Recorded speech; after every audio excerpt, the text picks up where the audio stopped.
participate in this cycling program. Pero pagpunta ka tulad, mas uuwi din po sila para mag-aral. So, basically po, yung mga new generations po ng tribe ay nakakapaggamit yung bibig nila.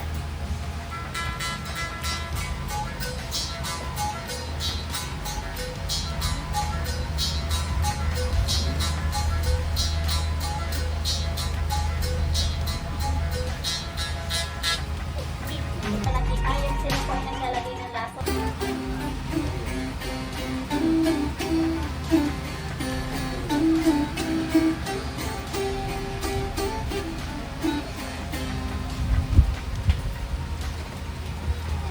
Okay, then meron din po yan silang aroding. Ang aroding naman po ay gawa sa... Ano kailangan bumalik tayo dun sa pinagmulan natin. So, tribal village. Ayan, sa tribal village yun. So, babalik na tayo dun sa kung saan tayo nag-entrance. Ayan. So, dito pa rin. Ayan.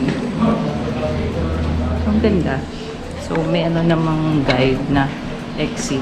So, for solo traveler. So, ang ganda rin siya. So, yan.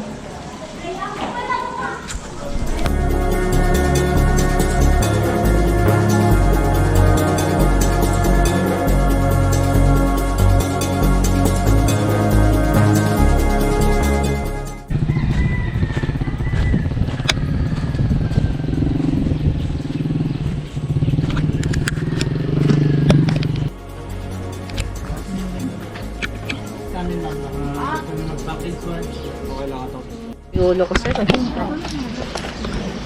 Kung malalaki ang ulo naman, matatalino daw po yung iba. Hindi mo sure.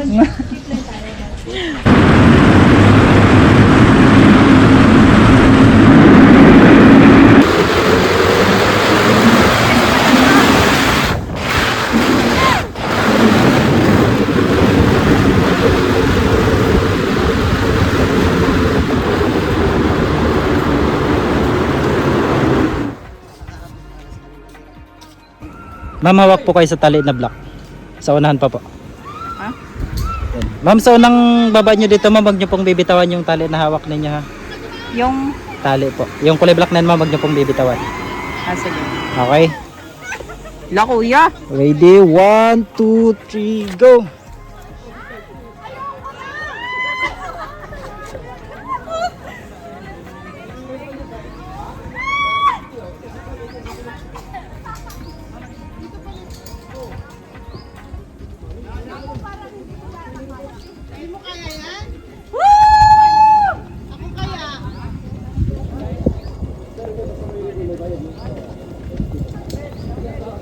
Hindi ko alam bakit ko ito pinasok. Bakit ako ito?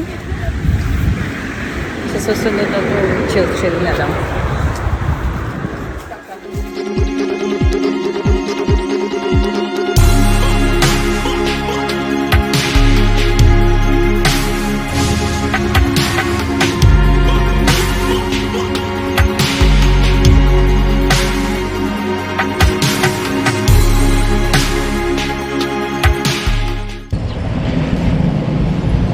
Ito ang baywalk ng Palawan.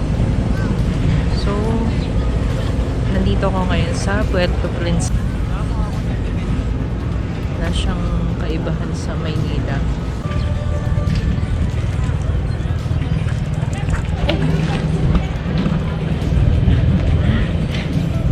Kinabahan ng konti.